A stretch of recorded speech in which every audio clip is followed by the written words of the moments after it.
All right. Well, guess what? We're back and probably record time. Usually we've been taking a year in between these videos.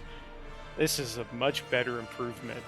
So today we're talking about the next, what do you call it? The game or expansion within the Starcraft 2 saga. The next chapter. The next chapter, Heart of the Swarm. So what's funny is I actually am looking at a poster for Heart of the Swarm right now. This has been hung up on my wall for as long as I can almost remember.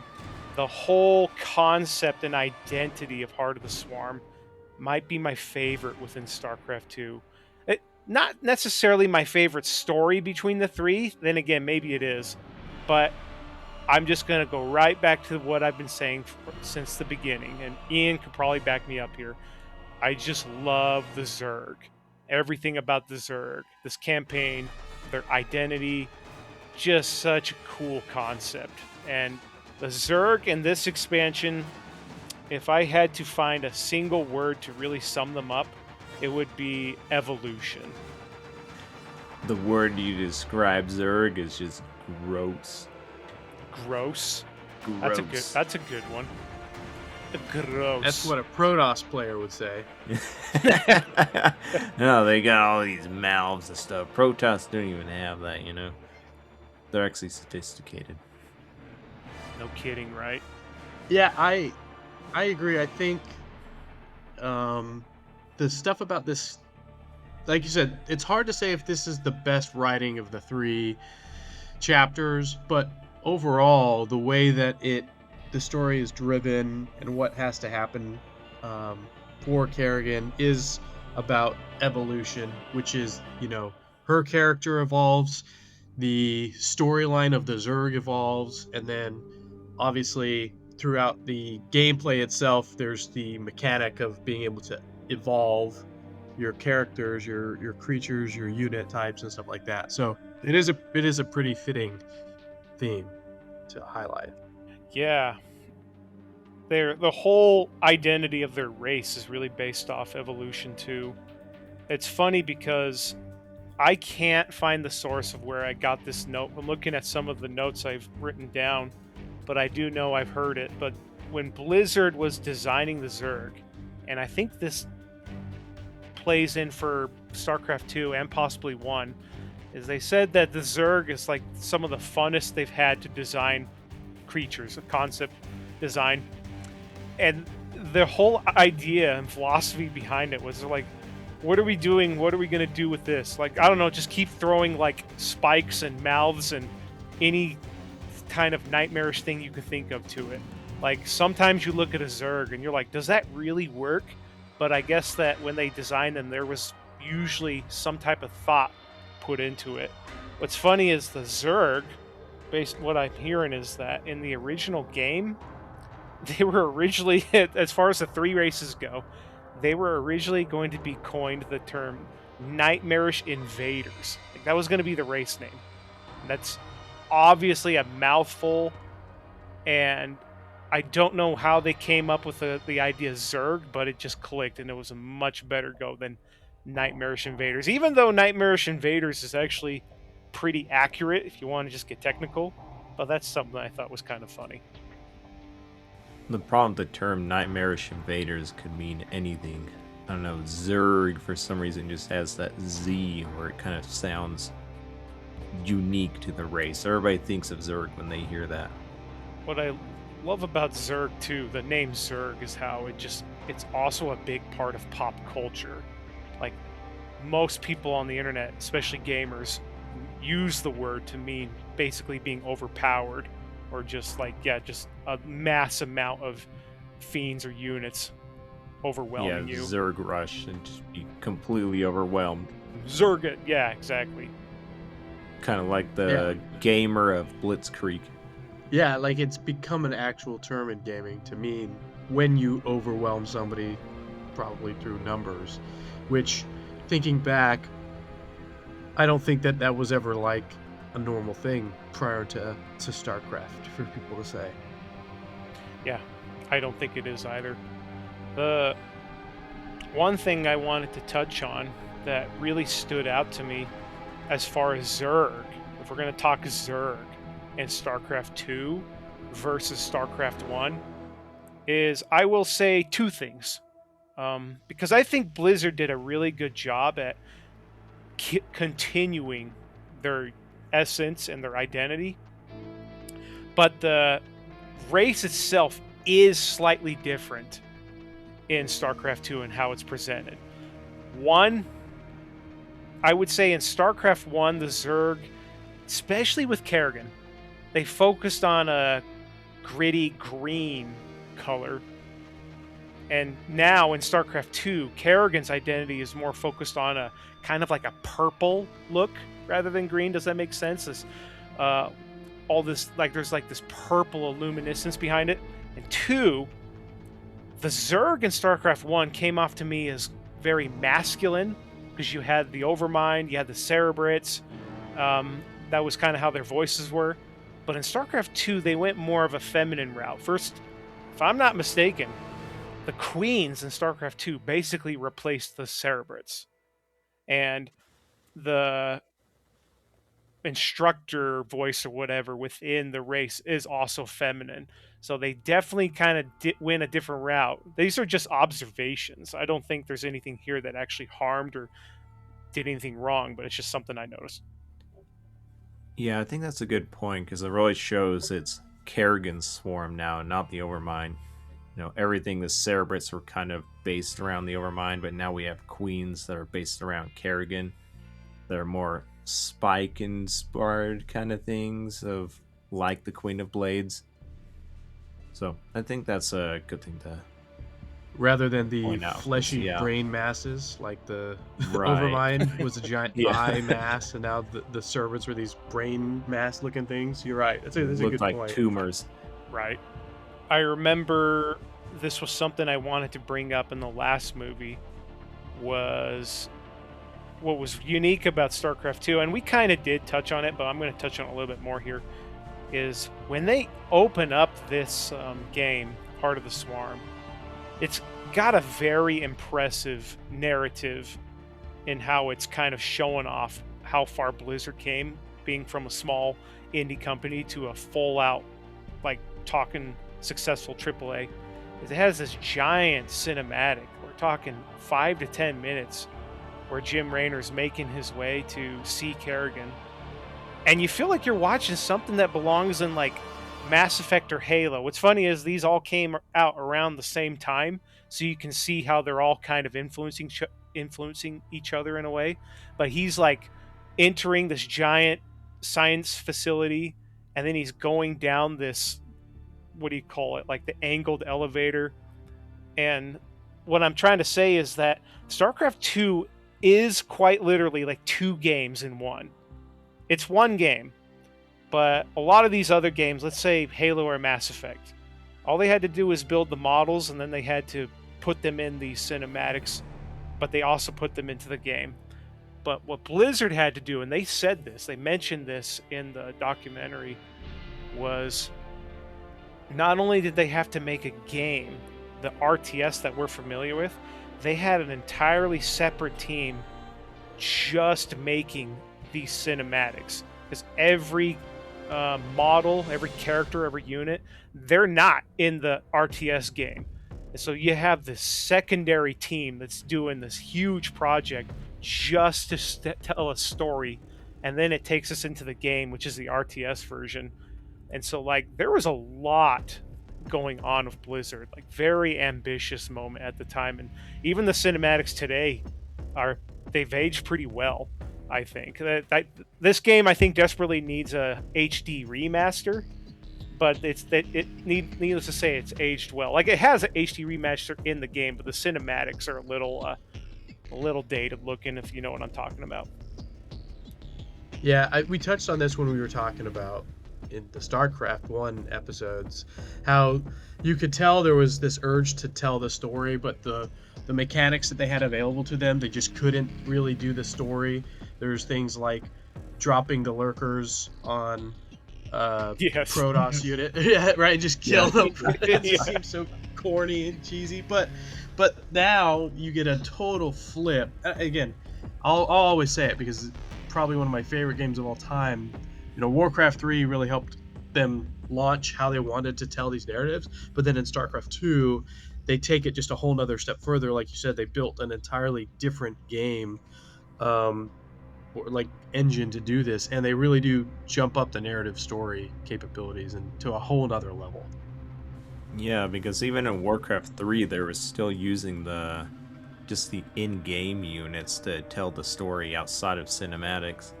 And here they've got completely, like, not Hollywood movie quality, but they're pretty high quality, just normal. You can tell it probably was built with the same engine as the game because a lot of the graphics are kind of the same. But obviously they're just built with models that are actually real size instead of just RTS size. Which, I don't know, did they point that out, Alex, in the documentary at all? So I know they use that engine for a lot of stuff. I wouldn't be surprised if they use the same engine, but what I do know is that like a lot of the units and the models that are put in these cinematics are not put in like the RTS version. So you kind of had two different things going on. I think they said that they essentially had two different things. I can't tell you if it was two different engines though. But they did have two different they did have two different teams. One doing the cinematics, one doing the game, if that makes sense. Yeah, that makes sense. Yep. So we got to talk about the thing we got to talk about when it comes to Heart of the Swarm is that intro cinematic. Yes. Yes. One of you lead it. Isn't that one of the coolest to this day? One of the coolest pieces of media that Blizzard's ever made. Dude, that's just one of the coolest cinematics in general. Like, when they're looking over the city, the scale of what they created there is like everything in the city is there, and it's just. I think they made like an actual model of this. I don't know how Blizzard does their cinematics exactly, but I think they do make some models in real life and kind of film using that sometimes. But correct me if I'm wrong, if anybody knows that, but it's just, yeah, it's, what can you say about it? It's an entire city that's in this cinematic for only like a few seconds, and they decide to model the entire thing. Like, there's a lot of dedication that happened in that cinematic. Yeah, and what it is really showing what's good about the cinematic is it's kind of a foreshadowing in some ways, and it's showing what could happen, and then eventually, right, what does happen when Kerrigan invades. But it's showing it on a scale that we just haven't been able to really picture up to this point. On the old cinematics from this old Starcrafts, there's like these kind of more 80s 90s movie vibe cinematics with like the overlords floating overhead, but it's all kind of rubble and stuff like that. But this is just the Zerg smashing a city that we can't actually comprehend the size of because it's such a huge city on this planet, and they're just demolishing it and destroying it by sheer weight of numbers. I find it to be one of the best, one of the coolest, by far, because it highlights the swarm, and it highlights that is the power of the Zerg is the swarm. Whereas you compare it to the cinematic for the Protoss at the beginning of Legacy of the Void, which is also one of the coolest cinematics ever, but that's almost more about the like the capability, the tech of the Protoss, but also the spirit of the Templar, because it's about a few of them making this stand to hold out, not just the sheer crushing weight of the Zerg. Yeah, yeah, that's a good way of narrowing it down because it captures the spirit of both races so well. But the Zerg, man, it's that cinematic, to my knowledge, is older than 10 years old. Can't remember when exactly Heart of the Swarm came out, but we're talking over 10 years That's ago. about right. Yep. And I think you could, to this day, you could release that cinematic as a trailer in a movie theater, and you probably would have most people wouldn't know what it is. StarCraft has kind of fallen off the scale, but to this day, you can release that, and people would be like, "Dude, what is that?" Like, it grabs your attention so well, and it demonstrates, like Ian said, just the overwhelming, crushing power of the Zerg. And it's what I loved about it was you get to see a glimpse of the Leviathan, and you're kind of like, "Is that thing alive?" Like, you get a glimpse of it, but you don't get enough of it to see what it is. You have to play the campaign to really get that. But then you get to see the way they do it. You have these pods that are just launching into the city, right? It's when we think of Zerg being delivered to a city, we think of StarCraft 1 with these big old overlords pooping out the Zerg. But this one had a much more cinematic approach where you have all the Zerg just kind of launching themselves like meteoroids full of these creatures in a way. And then, not just the fact that there's all these numbers, but it was the Ultralisks that we get to see that was truly like the crown jewel in the cinematic. Because you all remember it, one of the coolest parts in this whole cinematic is when the siege tank's all set up and there's just this big old fight, and one of the Ultralisks just gets shot straight, point blank in the face by the siege tank, and it shrugs it off. And that's when you're like, that's when you just are like, jeez, no, thank you. I do not want to have anything to do with those things. Like, what an insane introduction. And plus, going into what Ian said, there's like a prophetic level to it. How it's like showing the end of the campaign, but at the same time it's not. It's kind of a dream, it's kind of not. It's just everything about it. And then also the music. I don't know what it is, but the main Zerg theme in StarCraft 2 is one of my favorite musics from this franchise. When it starts playing, you're just like, "Oh yeah, it's time to start killing people." I I agree. I think the part two where it zooms out and Jack was talking about the scale of the city is really impressive, but it zooms out as Arcturus's statue falls, again, foreshadowing. It's good storytelling in a almost 3 minute cinematic, and then you see you see all of the Zerg just flooding in, which is insane, and then you see the battle cruiser crashing down. It's just an epic cinematic. Peak. We would call it peak now. Peak, yeah. But that battle cruiser coming down, holy crap. That's the moment when you realize, like, this is... Battle cruisers are the size of a city, holy crap. And they're... Kerrigan's just throwing them down on the city like they're nothing. So it just shows the power of the swarm there in that moment when they fill the entire, like... what would you call it? Geez, no. The city? Yeah, well, just that quarter or whatever when... Yeah, it was like the whole... I think I know what you're talking about. I can't think of it. But I'm actually glad you brought that up because I was able to confirm through the novels and the comics that... Courtyard, that's what I was saying. The courtyard, yeah. I was able to confirm through the novels and the comics that the battle cruisers with the Terran, they are all built in different sizes, which answers a lot of questions I've had. So like Jim Raynor's battle cruiser, they all have different names, and then you can upgrade the battle cruiser to have like that elite level one, and it has a very different structure. So the battle cruiser that's crashing in the cinematic, I think that was like one of their like biggest, like Class A ones. But you can have much smaller, much bigger battle cruisers, depending on which they are. Like the Nomad 2, I believe, was Duke's. Apparently that's like a very large, very dangerous battle cruiser. But yeah, it proves that some of them are essentially the size of a city. And yeah, when you see that thing coming down, you realize what's happening. It's the chef's kiss to that cinematic. It's just how do you improve from it? Fantastic. It's the numbers they show in that cinematic. It just tells you that the Zerg really can overwhelm an entire world in like a moment of hours. Yeah.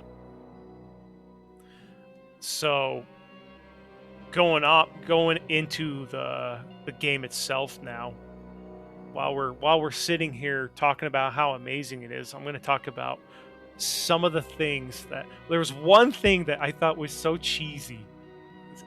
This is where you have this Blizzard who is kind of picking up to this new style of humor. I don't know, you could probably call it like this era when Marvel started getting big. But I remember that there's a couple lines in the campaign that I like had to be like, okay. But it was one line where Jim Raynor goes, "My hair got gray," and Kerrigan's like, "Mine got Zerg." I don't know why I thought that was so cheesy. And this is the second time I've beaten part of the swarm. But what's really funny is I didn't really notice it the first time. I did notice it this time, but yes, Kerrigan is no longer Queen of Blades. She has her humanity and her free will essentially brought back. But one thing stood out to me was, I'm like, Kerrigan still feels like she's inherently just a little evil in a way. Did that jump out to you guys? I think I was kind of say something on the same wavelength as that, because I think she's not more evil, as in at that point in the campaign she's kind of got nothing to lose and is Mink's her target, and she's gonna do anything to destroy him. So she's gonna, and she does do a lot of morally ambiguous things, especially with the Protoss. Yeah, there's this like kind of belief that at the end of the first campaign, Wings of Liberty, that she's going to be totally back to normal and totally fine because she's a human again, but that's just not how it works, and she's clearly been affected by her time as Queen of Blades, and she can't just forget the things that have happened to her, and just magically erasing the Zerg,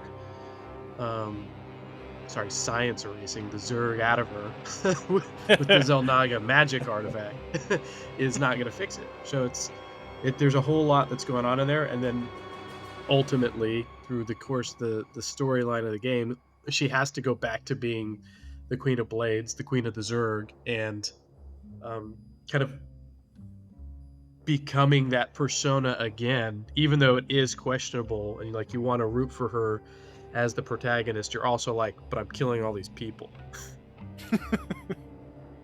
Yeah. Like you just kill the colony of Protoss just because, well, I mean, she had to kind of at that point, because otherwise they would get the fleet on her. She didn't have the numbers to take them on at that point.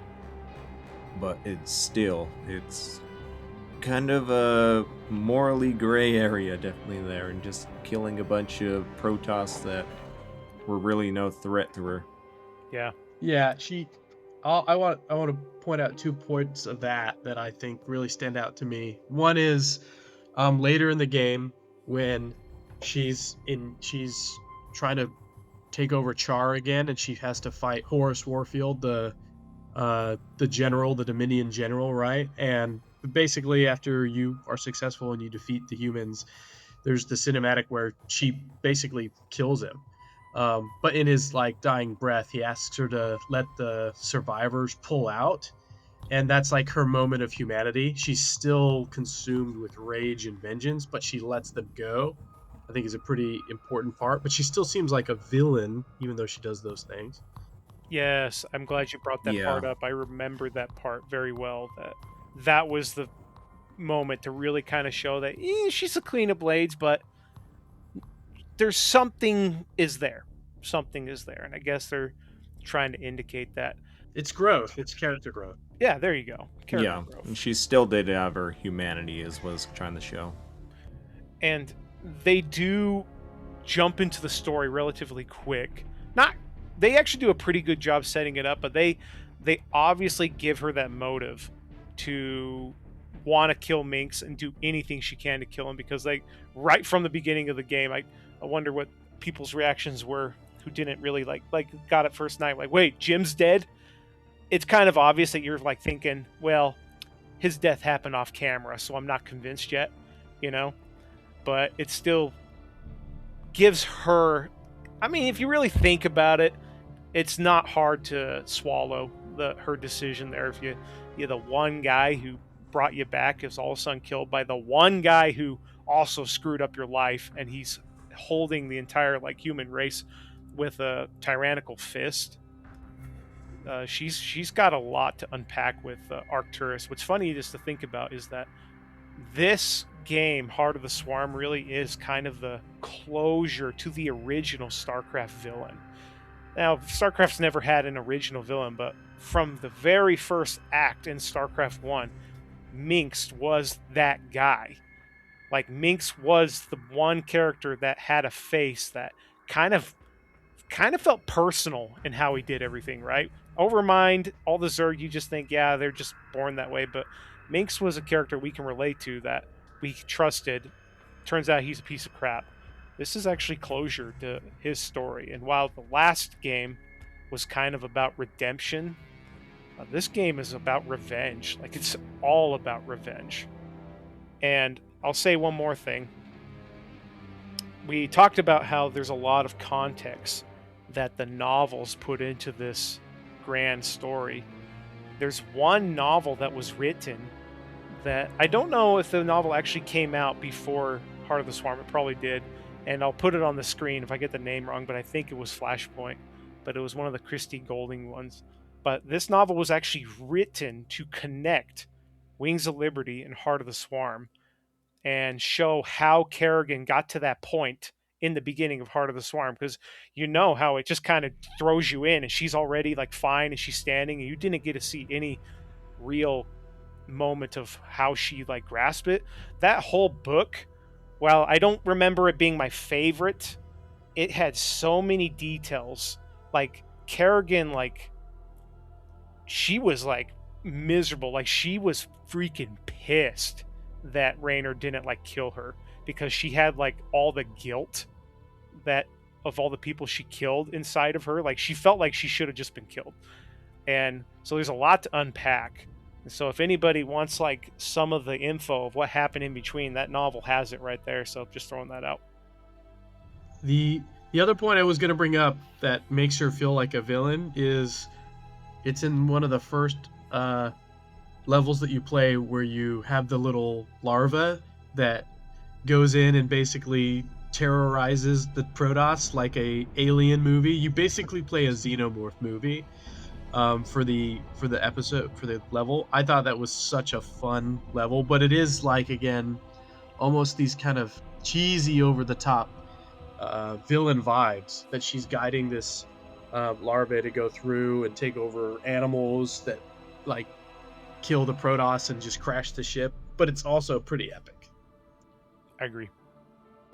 That level was one of the best, probably, in the Heart of Swarm. Just how unique it was. It was a very, very creative way in giving the player the chance to learn how to play the Zerg while making it the story of how all this was happening. Speaking of the Zerg units themselves, does anybody have a favorite? So when I first played this game 10 years ago, I was drawn to the old school version of the Zerg. Like anytime you had a chance to upgrade or get a character that was based off of a StarCraft 1 unit, I would always take it, like, Hydralisk. But and I didn't like the Banelings for some reason. But I'll tell you right now, I did a 180 this time. I am obsessed with Banelings. I don't know why. I just think the whole design philosophy and the whole Zerg evolution behind them, where you just have like these rolling sacrificial green toxic balls, just so satisfying when they're used. I love the whole concept behind them. So that's one unit that I was really attached to this expansion. You guys have anything like that? Mostly I was using roaches, to be honest. But this time I did try to do more Banelings, just because they're... Holy crap, those things are powerful. They can take down a base. Like, any defense is super quick.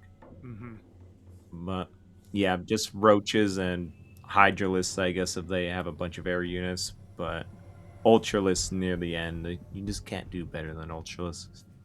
Yeah, I I think the first time I played through, the nostalgia kicked in, and I was trying to lean into some of the old units, but at the same time, I wanted to play all the new units. I've played through Heart of the Swarm a few times, and this last time, I still, even though we were talking about last, I think episode we were talking about banelings, I still don't really use the banelings very much. I should really just try it out.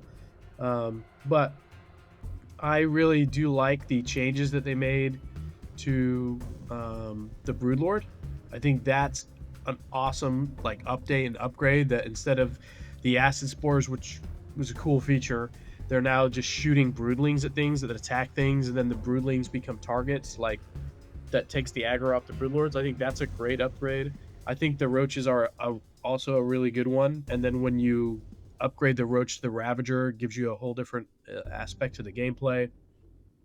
Um, I still do not use the lurkers that much that well, but I'm gonna play around with it a little bit more in some of the co-op fun games, just because I think they're still a really fun, strong unit type. But obviously, the original unit I was always drawn to was the Hydra and the Ultra. Those are just two classic units that will always be awesome, which I think they'll probably not really need to get rid of.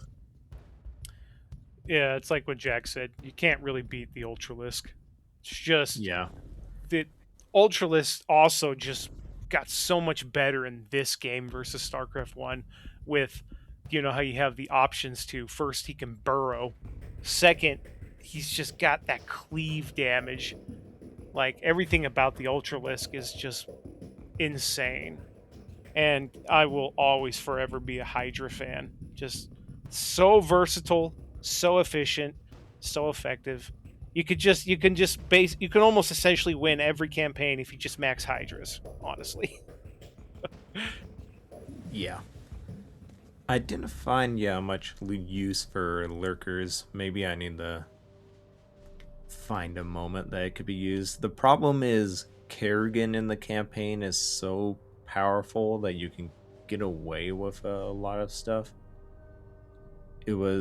I think Heart of the Swarm is the easiest campaign just because of Kerrigan is around and can solo an army practically by herself. Sometimes it felt like.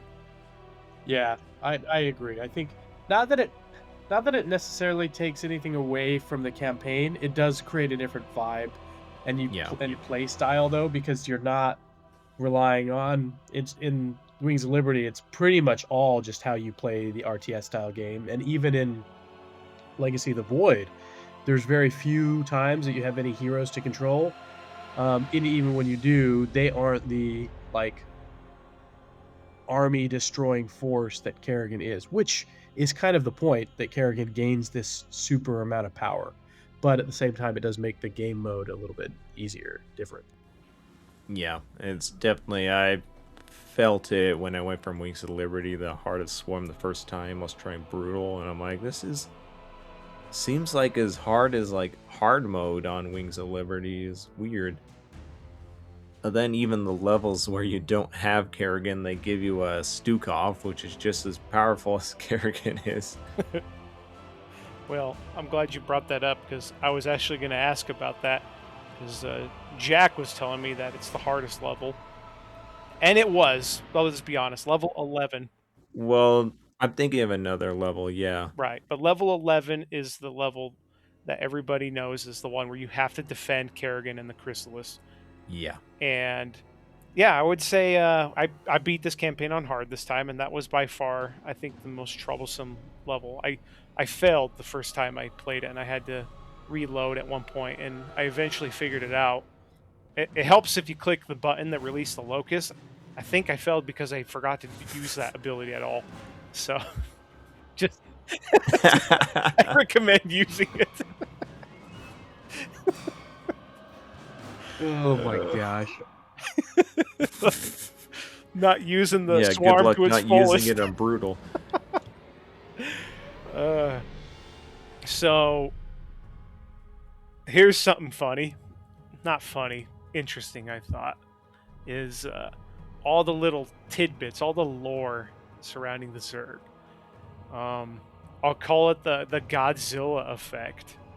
is, believe it or not, the Zerg have a similar lore to Godzilla in that they can't ever die by aging, and so they just keep growing, or they keep, well, Godzilla, he just keeps growing, he never stops growing. This is the lore of him.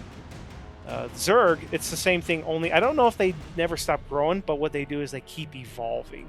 I even think like their cells are constantly evolving, and I thought that was very interesting. It's just that's what really makes them stand out from the Protoss, let alone the Terran. Is it's really just the identity of their race in this game right now. Yeah. What did you guys think about the primal Zerg? Like, is that's we talked about where they come from and kind of their character and the idea of evolution as like a primary theme. The primal Zerg storyline really embodies that. What were your thoughts? This is one of those moments that makes StarCraft 2 and the Zerg in StarCraft 2 stand out, and it gives them something that's different than StarCraft 1. And I think it's really cool. In fact, it's one of the few things that I never forgot. You know, when you play these games after 10 years, you forget a lot. But I never forgot the concept of how there's this ancient primal Zerg that's like on this other planet that's always evolving, and how they even went to the lengths of giving them a very different look. Like, they were almost more reptilian, if that makes sense, than insect. And then you have the very ending of that sequence with, I forgot his name, but the giant King Zerg that's like, and now I must eat you. Like, the whole chapter with that, I thought, was actually pretty damn cool. Yeah, I know he had a title. I think he was the Ancient One, was what he's called. Because he was around and the Zelnog actually came to the planet.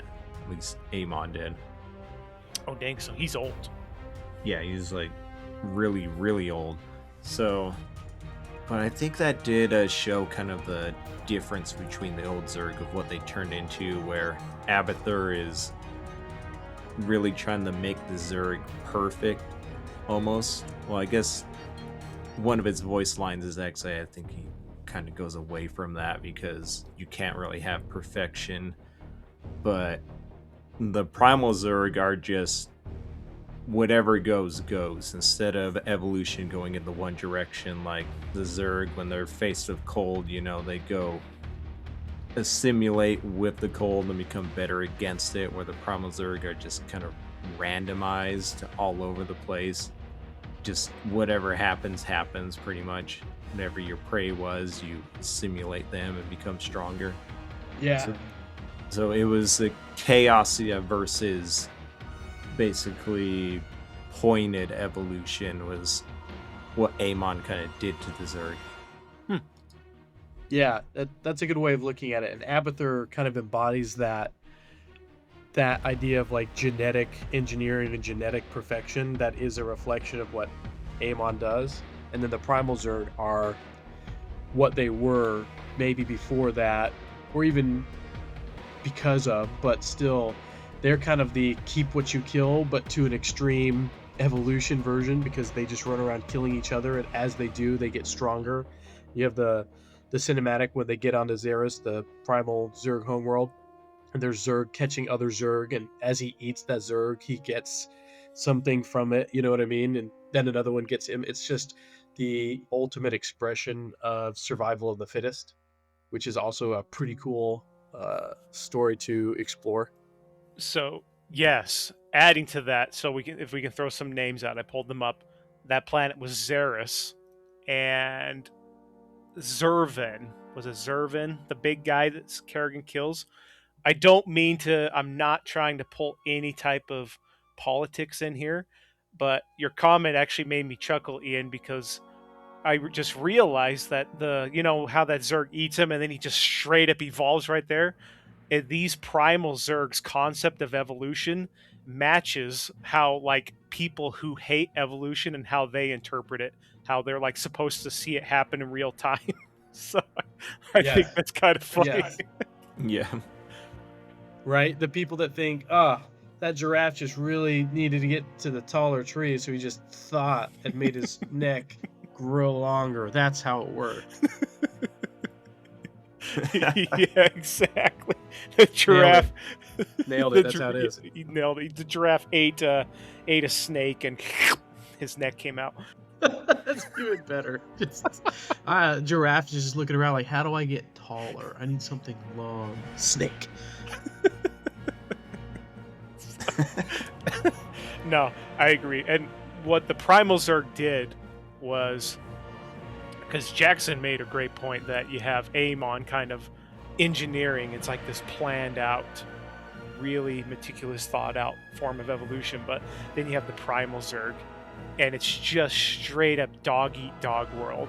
Like, you have the Terran, who are pretty rough around the edges, right? They act how you would imagine some tyrannical form of government people work. And then you have the Protoss, who do have this level of honor and their own religious beliefs. But then you got the Primal Zerg, that there's no morality, there's nothing that's holding them to each other other than, can I eat you? Are you stronger than me? Like, that's entirely their whole concept, is just survival and becoming stronger.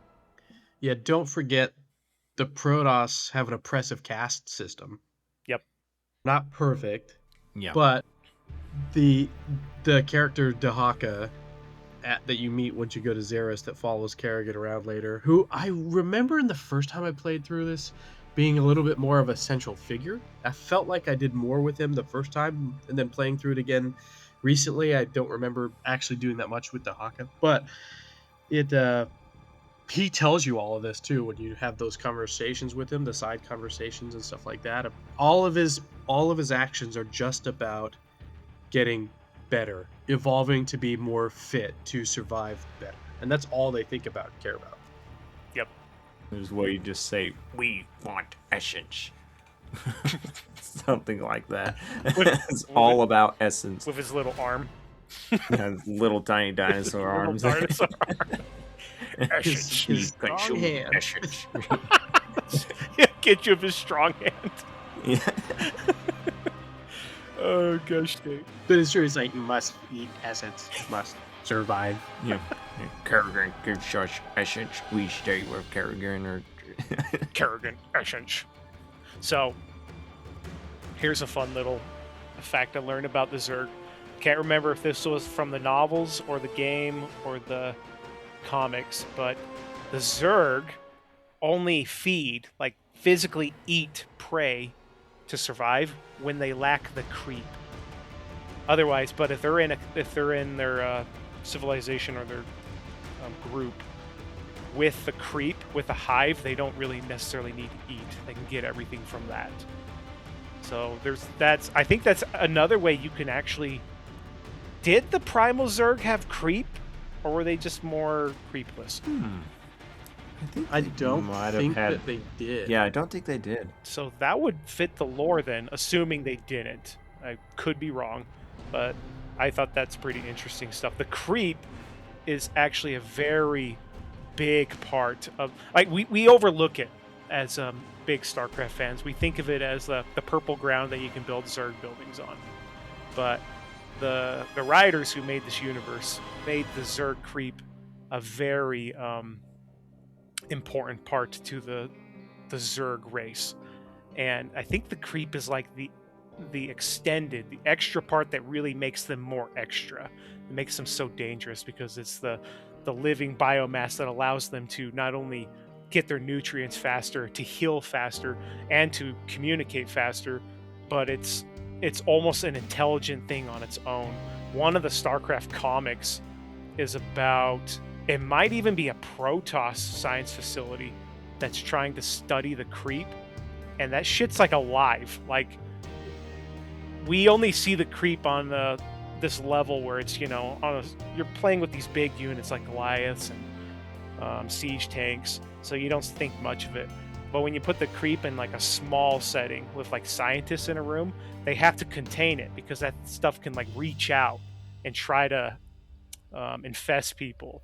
And it has this form of intelligence behind it. And I think the creep gets out, and it actually causes like some serious damage, and it always plays into that whole trope with like, stop trying to study these things, like they're way too dangerous kind of thing. But I always thought that was just so cool, the aspect behind the Zerg with their creep and how dangerous that stuff is. Yeah, remember Kerrigan destroys the entire lab of Valerian's lab with just like a few drones. Right? She catches a few Zerglings. Yeah. I think that's a really cool idea, actually. When you think about it, it ties it all together, and you don't see it much in StarCraft 1, except you kind of do when you're talking about the Nightmarish Invaders, right? And they first come across that first Terran Academy and Command Center that's infested and stuff. And there's creep everywhere, and you're like, what the hell is this? But in StarCraft 2, in this campaign is actually the first time you get to do stuff where you like actively spreading creep too, to give it more of your will, which you don't see in the first one because it should be an extension of the Overmind, right?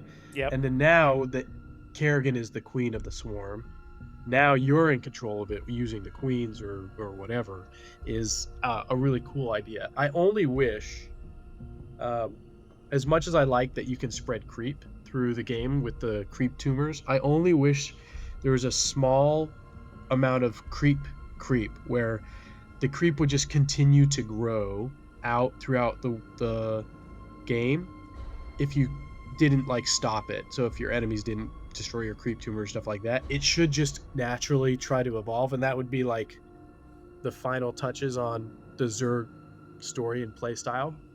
I'm not saying Yeah, it'd but be that would be overpowered, OP. but just mildly. Yeah, just a little bit. See, You know, Ian's thinking of lore, Jack's thinking of game mechanics.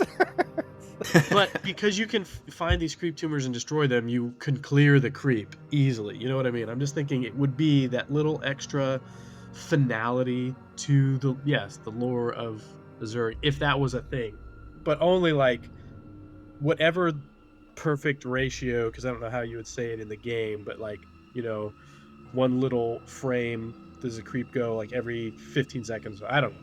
It's a great question, actually.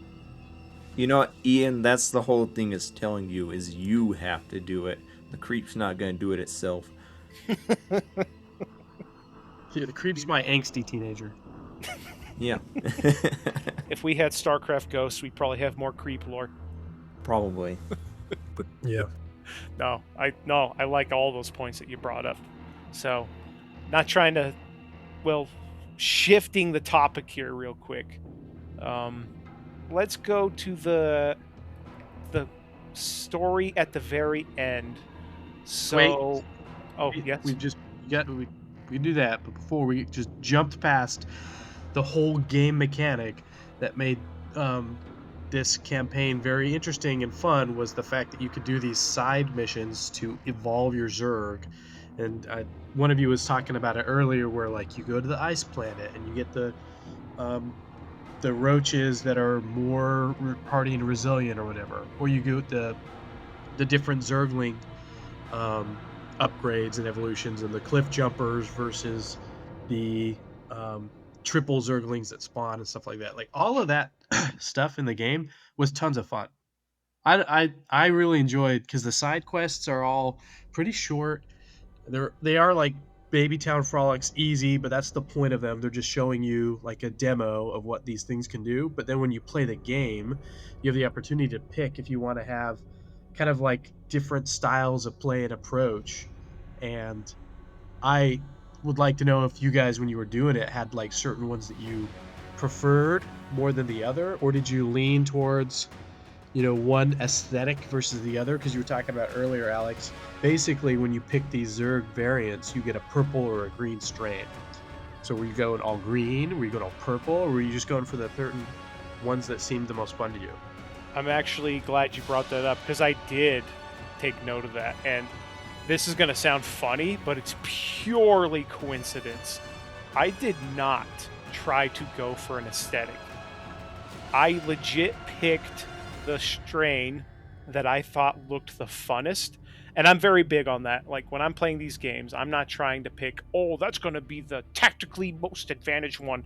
I'm trying to pick one that I think is going to be more fun to play. And so chances are I chose the exact same ones that I did from the first time I played, but I kid you not, every strain I picked was purple but one. So all of mine were purple. I don't remember which one was green, but one of them, but it was purely coincidence. I was like, I almost made my green one purple just because it was just becoming the theme at the point. I was like, what is going on here? Why am I obsessed with the purple ones? But I couldn't. I think what are the units called that are like they look like giant turtles and they have the eggs in their back? Swarm hosts. Swarm hosts. Yeah. Oh, Swarm Host, man. Talk about a cool unit. Holy cow. The whole concept of that thing is wild. Like, there's a term for it, and I'll put it on the screen, but it's like the phobia of holes. They have all these giant holes in their back that, like, all these big old eggs popping out, and then they're like the Zerg siege tank, essentially. I remember that one was the purple one. Like, they had... Oh, yeah, the green one throws them in the air, if I'm not mistaken. And the purple one sends them on the ground. And there was something about the purple design that I even just loved so much that I just went with. So there's your answer, man. I was team purple. Yeah, I think it was the purple around allowed them to attack at air and ground. Oh, And yeah. then, yeah, the other one was it would allow it. I think they could only attack ground, but they could go over things as they were flying. You might be right. Well, yeah, one of them had deep tunnel, right? It could actually burrow because when Yeah. you plant the swarm hosts, I think- they're sticking up. yeah, which is maybe that annoying, but the host was- could burrow and it could deep tunnel. Yeah, maybe that was just the purple's power. No, it's true. But yeah, what about you, Jack? But fun fact about the swarm host, apparently, I mean, I wasn't in a competitive Starcraft or anything, but apparently it did completely break competitive Starcraft for a while. They were that overpowered. You would just make a bunch of swarm hosts and nobody could beat them because they were just free economy. They were so good. That's Yeah, awesome. how do you beat that when you have to spend minerals to fight them, but they literally just trench on the ground and make unlimited minions for free? Wow, I didn't think of that. That is one of the things that makes them really powerful. They're expensive in the game, but that Yeah. does make them really powerful. They eventually got super nerfed, so it's more, I guess, Sky Toss now is the OP strategy. But I think I mostly went for the green side. I know for the Zerglings I did just because I liked unlimited amount of Zerglings. Or was it? No, the Zerglings for the green was the jumping one, so I did purple for that one. That was the one where you get 3 at the same time. When you'd make Zerglings, you just make a bunch of Zerglings. That was awesome. Oh, I think that's the one I went with. Yeah. That was green. Yep. And then, But and it then you pair also that added- with Kerrigan's power, where they just regen Yeah. at your hive. So good. Yeah, that was awesome, that power. But it also added a replayability for me, because every time I'd be like, okay, I did this last time, so I'll see how the game runs when I do this power instead of that. Yeah, and it's just every game run, it added replayability just because everything was kind of different units and how you had to play, and strategies that you do different, like having the banelings that can actually leap up and over things. Like, that was freaking OP, man. I thought they were better than the ones that...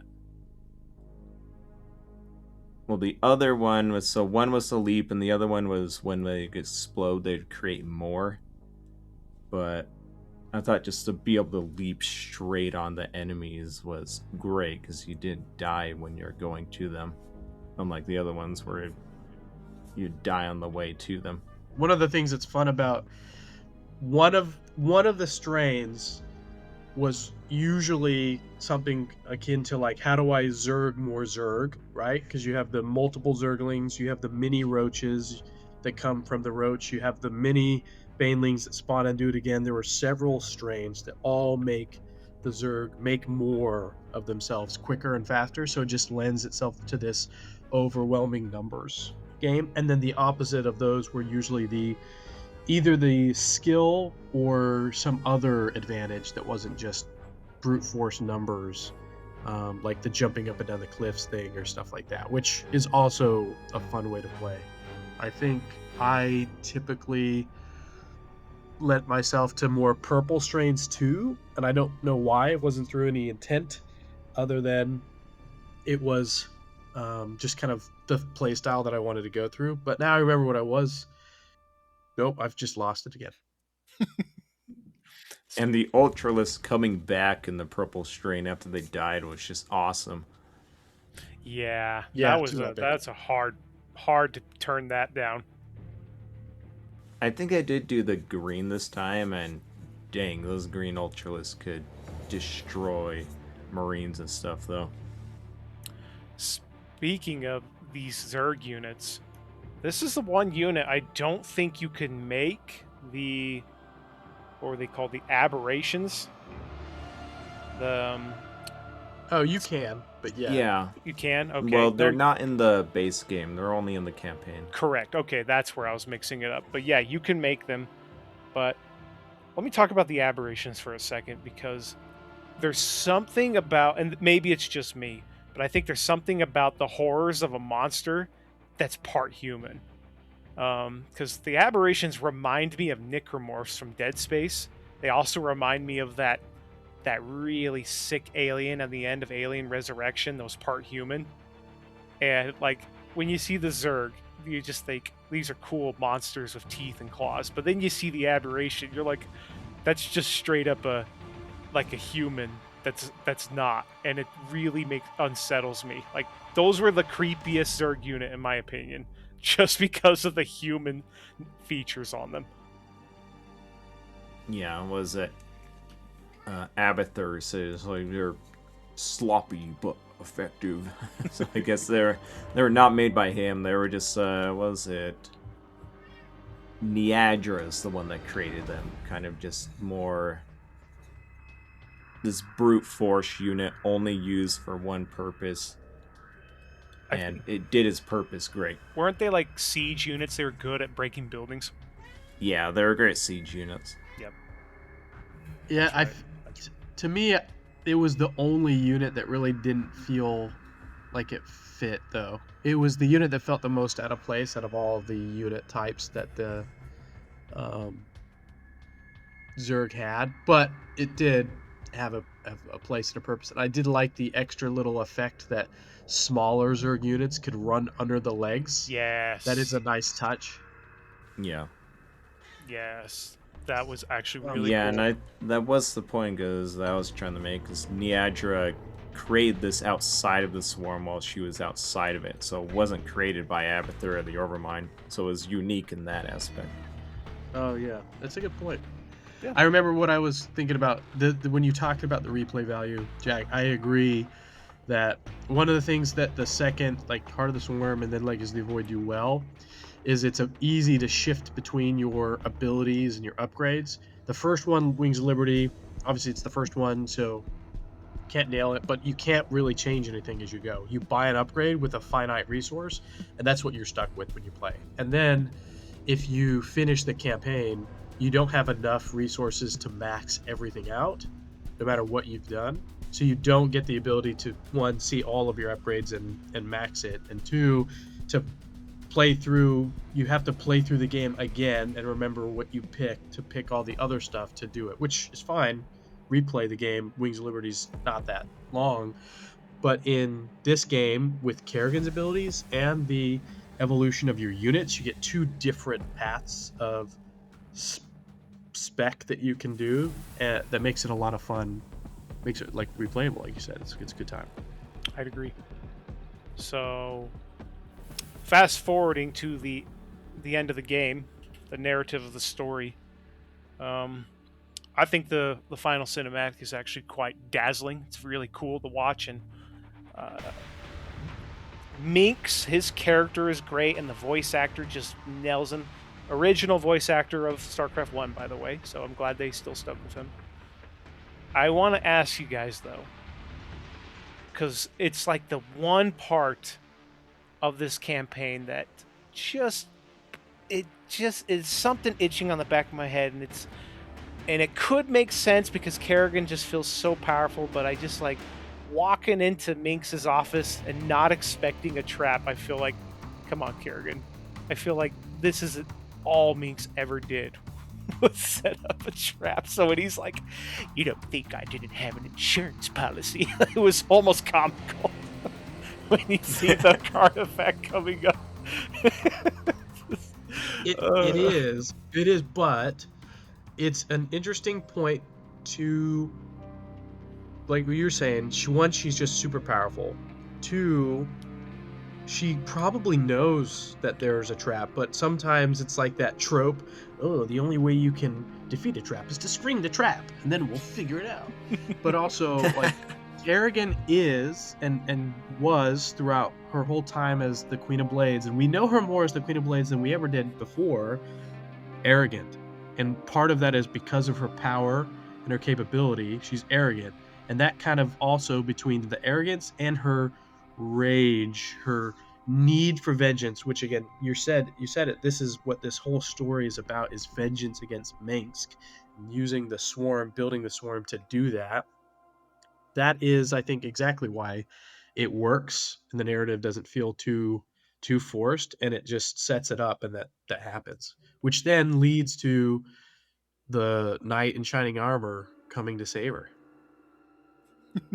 Jack and I have always made good use of that line. Change of plans. It's such a, how can I say it by making It's it as just simple the as possible. ex machina. Yeah, it's just such a good line of Jim Raynor, and it's just so, I don't know.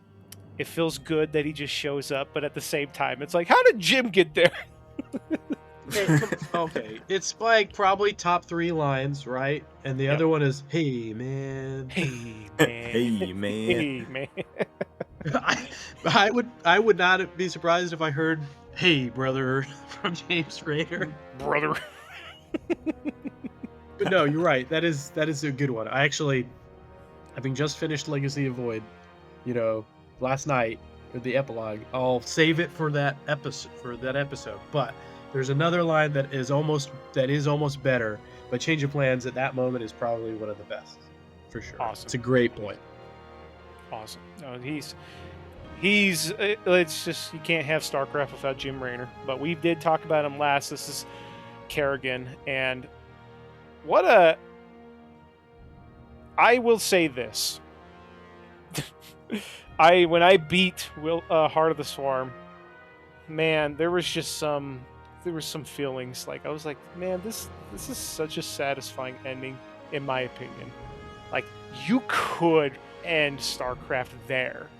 I get it. There's some things that happen in Legacy of the Void that, tie up some loose ends, and then it also goes into Amon and some really big stuff that's been foreshadowed for a long time. But you could technically end StarCraft there if you really wanted to. Thinking about it on that angle, because it ends with Minx. Kerrigan finally kind of found herself, and then on top of it, you have Raynor, who is in a really weird spot. He had a moment where he thought he was gonna, get with Kerrigan again. Then he loses her, and he's mad. But there's a lot of going on there, especially with Raynor just realizing who he is, and he's like, you know what? Even if she's Queen of Blades, I can live with that. Like, the ending scene where she flies off, and Jim Raynor's just basically like, I'll always be there. Like, I don't know why I liked that. It was just kind of like, man, I just love this game. Yeah, I agree. And I want to add to that, when at the end of Brood Wars, Raynor is against Kerrigan, basically. Remember, we start Wings of Liberty with him in a bar drinking, and he's upset at Minsk, obviously, but he's kind of a little bit of self-pity, like wallowing. His buddy Tychus gets out, and it changes things up a little bit. It changes the dynamic, and you got Horner is trying to also bring him out of it to keep the revolution going. And by the end of this campaign, you've got closure for Jim and for Kerrigan against Minsk, who has been this central figure that destroyed their lives, really upended everything in so many ways. They both get closure with the defeat of Minsk. because now it lets Raynor get the full circle with Kerrigan. She can move on. She cannot be so driven by rage and vengeance. And Raynor can move on because he gets that closure of, okay, Kerrigan wasn't the enemy that killed some of my friends like she was in Brood Wars, right? Because she's been humanized, she's been saved, and now she has closure that she can move on as well. It sets up those two characters to be able to kind of move on and then give us everything that happens with Legacy of the Void. Yeah. And then you have the death of Minx. We don't get a redemption arc with him. We finally just get to see the piece of shit die. Yeah. And I just close what I said. So StarCraft 2 Heart of the Swarm, I think, is kind of where the true story of StarCraft 2 begins. At least just in the realm of what Blizzard wanted to tell with it. You know, like the Queen of Blades has always been the enemy of Brood War, and now was kind of in Wings of Liberty, kind of also was the enemy, always in the background, taking on humanity. And now that's gone. Instead of the Queen of Blades being the enemy, it's now literally the hero that you're playing, and it's the new Kerrigan. And it's the Kerrigan that's supposed to save the universe, according to Zeratul. And it's kind of that prophecy happening, and it's a different direction from StarCraft 1 completely, where Kerrigan is completely different character and is going in a completely different direction. And the tone has shifted a lot. Yeah, you could almost say she goes from being the Queen of Blades to being the heart of the swarm. Roll credits. That's it. Podcast is over. It's all done. Don't need any more. So, throwing this out real fast. Kerrigan, since we're talking about her. I don't know why Blizzard even didn't think this wouldn't go well. StarCraft 2 used real life actors, motion capture for some of these cinematics, and to get the movement for some of the characters. And they originally tried to use a guy to model for Kerrigan, and they realized it wasn't working because something was awkward. Whenever she was walking like a dude. So the StarCraft team was like, okay, so they pulled out, quote, this is what they said in the documentary, they pulled out Tina, they got a girl, and they put her in heels, and then they said, oh wow, Kerrigan walks and looks great now because we actually used a female to model for her. Like, you would think that they would have done that right from the start. Yeah, that just kind of seems like one of those I don't know, things. man. The nerds at Blizzard probably weren't thinking about that. Yeah, the nerds might not have been. The CEOs probably were. Probably, but at that time, even the CEOs were nerds at Blizzard, man. Oh, I thought that was the frat bro time still. Yeah, it was the... Yeah, well, it's the frat bro nerds. It was a weird time. It was everybody, man. It was everybody. And then one of the guy who was in charge of the cinematics, according to my notes, quote, he said... I'm saying all this while Metzen's married with kids. I know, right? The guy who was in charge had a hand, probably like the leader of the cinematics. He said a lot of the design went in her suit because she had to, quote, look sexy and hot, unquote. I was going to bring it up because I get it. And, we've talked about this. We grew up, when we played these games, we were teens. But now it's just kind of different. When you play... I mean, you see it in all cinematics, but when you play the co-op game, if you play as Kerrigan, and it is the loading screen, you see your character, you see your co-op person's character, right? Kerrigan's co-op is an art design, like artwork that was made for the game, obviously. For some reason, her chest purple really stands out, and it made me just realize, like, why... She's this Zerg creature now. Why does she have to have this extra carapace there on her chest to just stand out?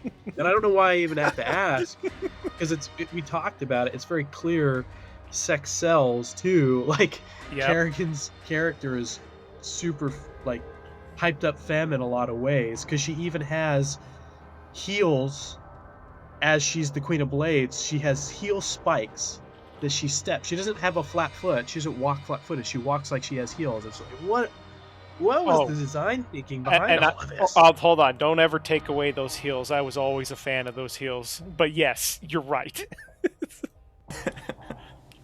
Don't worry, Alex. Sorry, I would never do that to you. But it's just like, Look, what is- Ian, what those is heels happening? are very important.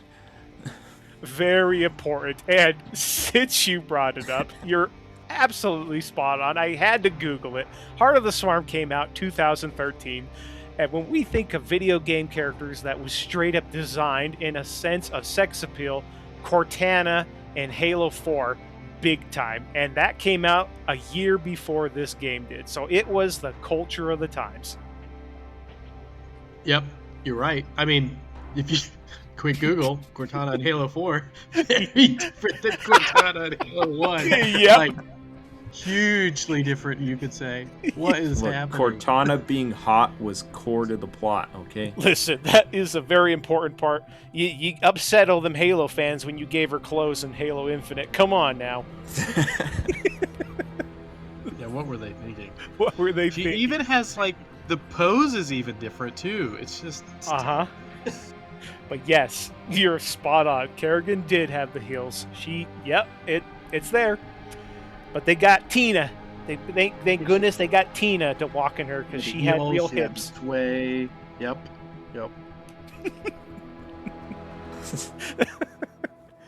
That's the Chris Metz. that's the evolution of humanity. We'll all love heels. Actually, that's just the evolution of the Zerg, right? Is It's actually so funny to think because it's all about evolution. And Just imagining now Zerglings with heels. I'm thinking of the chick in Transformers 3 who's running through a destroyed Chicago in heels for a whole hour. It is the peak of evolution, so it fits. or was it one of the more recent Jurassic Park movies? Not the most recent one that had Scarlett Johansson, but one of the other ones with the new Chris Pratt and his female protagonist co-star. She's like running through a whole movie with heels. What is happening here? Yeah, doesn't she like run from the T-Rex in those hills? Yes. Yeah, it's obviously you run faster in heels. Oh, maybe. We are so off the rails right now. Yeah. Is there anything else we should mention before we close up? I was gonna say, initial impressions on some of the characters. Just I'll say some character names, and you guys just say some of the first things that come to mind. All right, Abathur.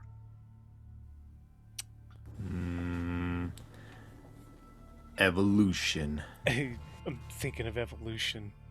A crazy German scientist. Why is he gotta be German? Okay, Isha.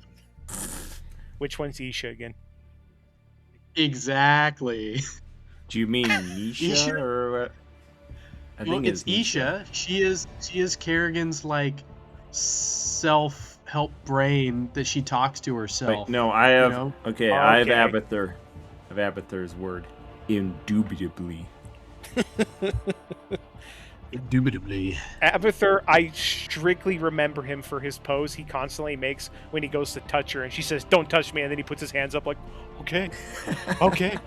All of his hands up, yeah. Yeah, all of his hands up, just kind of like, "Whoa." He Yep, also does the little Smithers hands together thing all the he time. does. The Mr. Burns thing. Yes, that's right. Yeah, Yeah, he does. Isha is the character that the Queen of Blades made to put her thoughts and her memories in, and she helps talk Kerrigan through stuff. Oh yeah, But Isha, as I you was go thinking of- through the campaign, she's kind of just like, she's just there. She's just like dumb. It's almost like Kerrigan is talking to herself in a lot of ways. Yeah, I'd probably say robotic for her.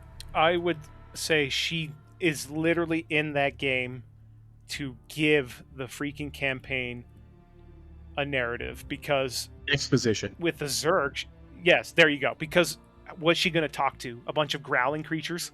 That's why they put her in there.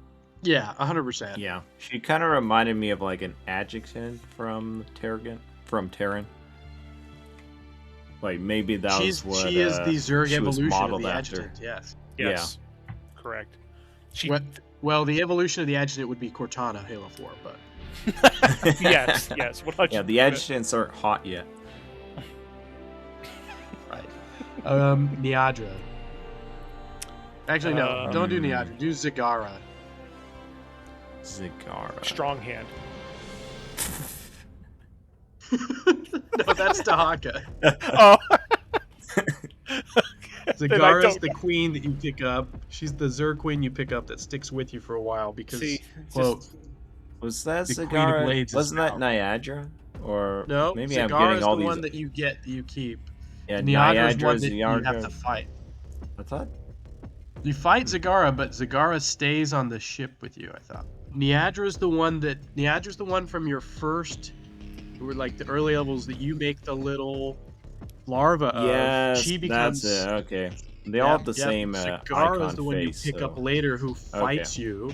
Yeah, and you have conflict with, and she's like, oh, I'm planning to beat you, but I have to learn from you.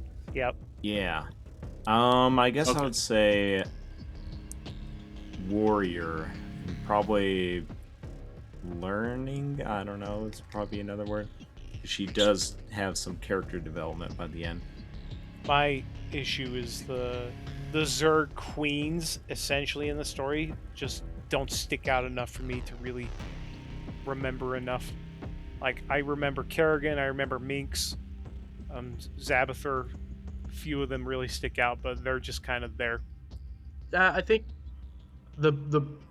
I think when you look at this story versus the other two, the characters in Wings of Liberty that you can engage with are all humans that you could talk with, right? And that have something to say or do, and they're quirky in their own ways. And then in Legacy of the Void, we'll talk about that in the future, but they also have their own things that make them stand out and provide value to the conversation. In this one, it's hard. I think it was a challenge for them to balance what side characters you had to have on your ship, because that's what all of the Starcraft 2 is about, being at your like hub and talking to these side characters and things. Abathur is the one you have to engage with and interact with all the time because he evolves your units, and he's also the most quirky probably. All the others are kind of just and you don't get Stukov around long enough to have any interesting conversations with, unfortunately. Otherwise, that would have been a cool dynamic probably to see more of. Stukov was one of the better ones, I agree. Yeah, it's hard to make a murderous monster relatable sometimes. Yeah, it's true. I think it's not necessarily their fault. It just is kind of the default from how this campaign goes. No, I agree with that completely. The one Zerg that was a side character that I think does stand out that you can remember was even though I can't say his name, was the evolution, the primal one. Yeah, Dahaka. Because he fundamentally brought a new personality to the Zergs. He stood out. Yeah, that's true. Dahaka. Yeah. Yep. All right, let's keep going. Yeah, that was all the ones, because there's not that many from the Zerg campaign. We could do Terran, but that's it. What about Samir Duran? Samir Duran. Or Narud, as his other name is. Yeah, they were kind of vague on how his shape-shifting abilities work. I'm thinking of the right guy, right? Yeah, but like, what do you want? Like a Metachlorian explanation of his shapeshifting? I don't know. It's funny to me, but at the same time, it's kind of cool that they don't really mention anything about Samir Duran. They just go straight to his new identity. So there was no.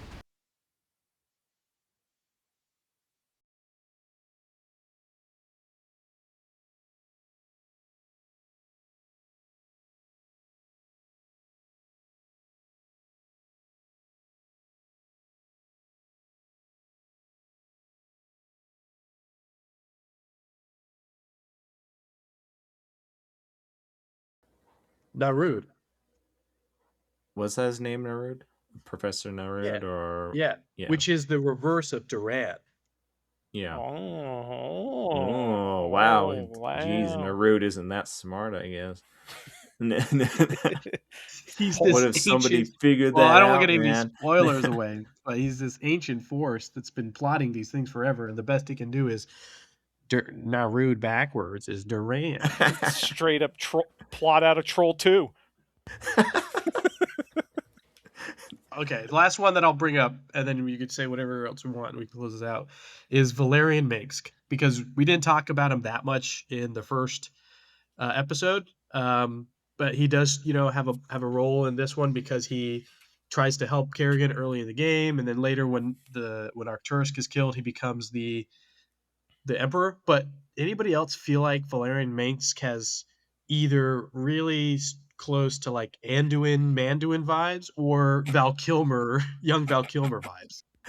I I was think Anduin is, yeah, probably the best comparison. so I was just gonna say that is Space Anduin. And you Yes. said it. You said it before me. So, but Space Anduin. yeah, Space Anduin. So to be fair, Valerian, he has a lot more character development in the novels. So probably see him a little different than you guys do, but I still do when I see, especially it's like his character design, the model. You know what Minx is doing. He even has a similar, like, everything about him, because Anduin had his angry, upset father who's power hungry, but he gets a redemption. Minx doesn't. So there's a similar dynamic there. Wait, Valerian's power hungry? No, his father is. Yeah, but you said Anduin's father was also. Oh, so hold on. Who is he? What's his name again? Varian. Oh, Varian. Sorry, Varian. Varian. Yeah, Varian. I don't know if I would call him power hungry, but before he received his redemption, he was dead set on doing whatever he could to destroy the Horde. And he was You very, could say he's probably filled with hatred. yes, he Yeah, was. gee, I wonder why. I wouldn't call Not a him the Varian same. apologist here, but come on. I would not say he's the same as Minx, though, but there's a similar dynamic where you have the prince, a son, who's very different than his father, who feels he cannot relate to his father. And they can't really get along because they're so different. This is a trope that Chris Metzen has done at least twice in these two games. It's true. I just can't. I mean, it's a good point. He is kind of space Manduin, but I can't. I can't not look at Valerian Minx's character and think of a young Val Kilmer. You guys have to just look up Val Kilmer, No, from I'm like the not even early gonna look it up because 2000s I or can whatever. see it. I see it. I just think, man, if they did a live action, can't do that now, unfortunately, RIP. But like, he would have been the guy. He I could be could see Colin it. Farrell now. That could work. Yeah, I can see it. Yep, I could see it. No, I don't think that's a stretch at all. So So last thing, did you guys also get any Banshee Queen vibes from Kerrigan when you were doing the playthroughs? Because I feel like she sounds more Banshee Queen now. Banshee Queen. Yeah, Well, I some would Sylvanas say, like, vibes. well, the thing is, Sylvanas would just ended up being a bad person, unlike the Queen of what are you Blades. talking about? No, I don't Sylvanas. mean like Sylvanas is. storyline wise. I mean they sound kind of similar how they tweak their Hmm. Hold vocals on. and stuff. No, Sylvanas is currently getting a redemption arc. Yeah. Well, Ooh, she went to jail. She went to jail. She went to Greek hell. Um, she's gonna be the new big bad. I would say there probably are some similarities, but but then again, like what can you do? Maybe you're just, when we see a female character who's altered physically and who can fly and who can have these powers, they're just gonna seem similar. Yeah. But I mean, they are very similar, though. I'm being very literal though. I mean, I think she sounds similar. That's what I'm saying. Hmm. Yes, there's similarities in the story and some other stuff, but I feel like they made similar voice modifications to make them sound similar because they were doing success, like they had the successful following with Sylvanas, and Kerrigan was the bad girl before Sylvanas that needed the, arc, the redemption arc and everything anyway. Yeah.